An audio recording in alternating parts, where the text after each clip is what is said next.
constitucional del Callao, que es la madre de todas las leyes. Eso es la Constitución, la madre de todas las leyes. Entonces el Callao siempre ha sido conocido como un pueblo valeroso, un pueblo bravío. ¿Por qué? Porque siempre asumió la defensa de la ley, el orden constitucional, y sobre todo evitando que derrocaran a los presidentes por disgustos que había entre los pobladores de nivel económico muy alto. Vamos a distribuirles aquí un material para ustedes,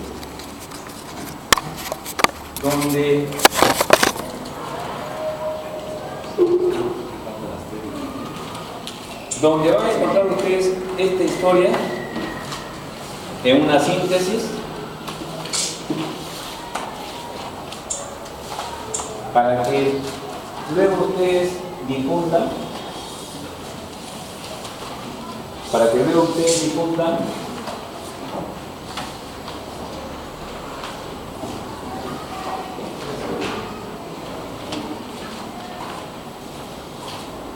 y que haya una mayor cantidad de ciudadanos que conozcan esta historia.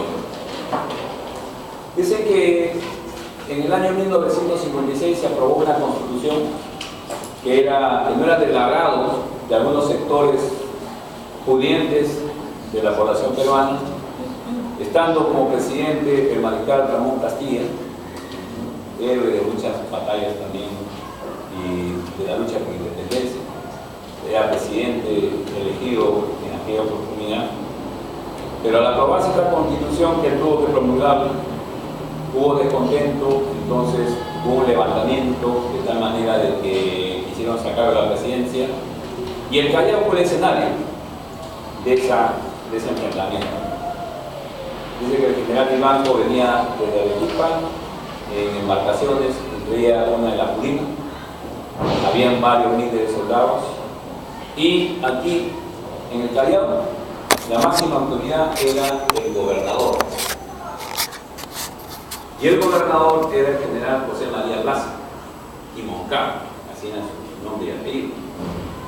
Dice que el general despachaba en el fuerte Real Felipe y residía en el fuerte Real Felipe, porque ahí era el lugar que le habían destinado para hacer su trabajo. Por eso que en Real Felipe hay una casa del gobernador, ¿verdad? Según cuenta la historia, que ahí residía y despachaba el gobernador. Dicen que el gobernador en el Real Felipe solamente contaba con 200 soldados. Y venía la fuerza del general Vivanco con la intención de sacar al presidente Castilla y querían tomar el fuerte de Real Felipe. Al tomar el fuerte de Real Felipe se conducirían a Lima y luego pues seguramente asaltarían el Palacio de Gobierno donde estaba el presidente Castilla. Entonces el gobernador, al ver que solo tenía 200 soldados, llama a los civiles del Callao, a la población civil, les explica la situación y les pide que se enrolen al ejército para defender el orden constitucional. Los presidentes tienen un periodo de tiempo de gobierno el cual deben cumplir.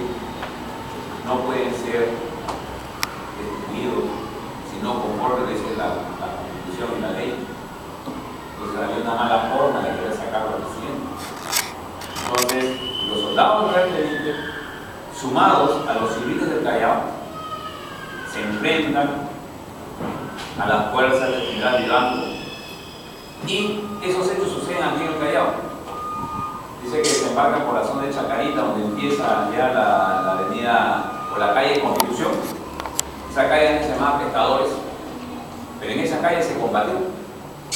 Es por eso que luego de esta gente heroica, y es que la calle Pescadores se le cambia el nombre de Constitución. Y ese es el nombre que lleva hasta la fecha. Muchos desconocen por qué razón lleva ese nombre.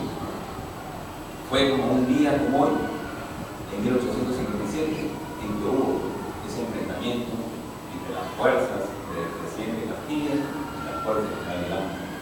Entonces, los soldados de Real Felipe, unidos a los civiles de Callao, se enfrentan al grupo del general Vivanco y vencen.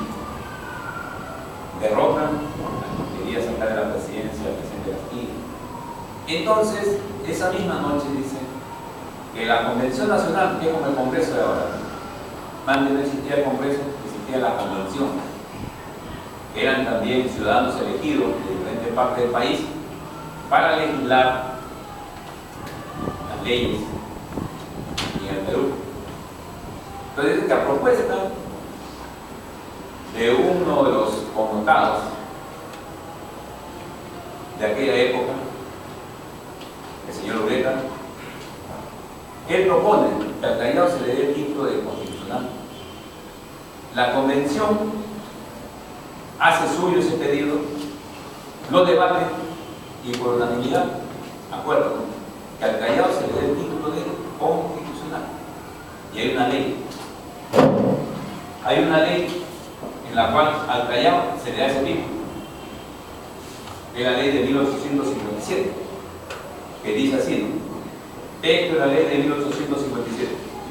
La Convención Nacional, considerando que la provincia litoral del Callao ha merecido bien de la patria, combatiendo hasta rendir a los enemigos de la Constitución que desembarcaron en la mañana de hoy, decreta, artículo único, la expresada provincia se denominará provincia constitucional del Callao. O sea, se le llamará provincia constitucional del Callao. Dado en la sala de sesiones en Lima a 22 de abril de 1857, firma de José Gálvez de Urquiza, presidente, Pío Mesa, secretario, Manuel José Corcuera, secretario. Al excelentísimo Consejo de Ministros, encargado del Poder Ejecutivo, Lima, 22 de abril de 1857, cúmplase, comuníquese y publíquese. 4 rúbricas del Consejo de Ministros: José María Regada, Manuel Ortiz Ceballos, Juan Manuel del Mar y Luciano Cano. O sea, por esta ley y por reconocimiento a ese acto valioso de la ciudadanía y de los soldados de la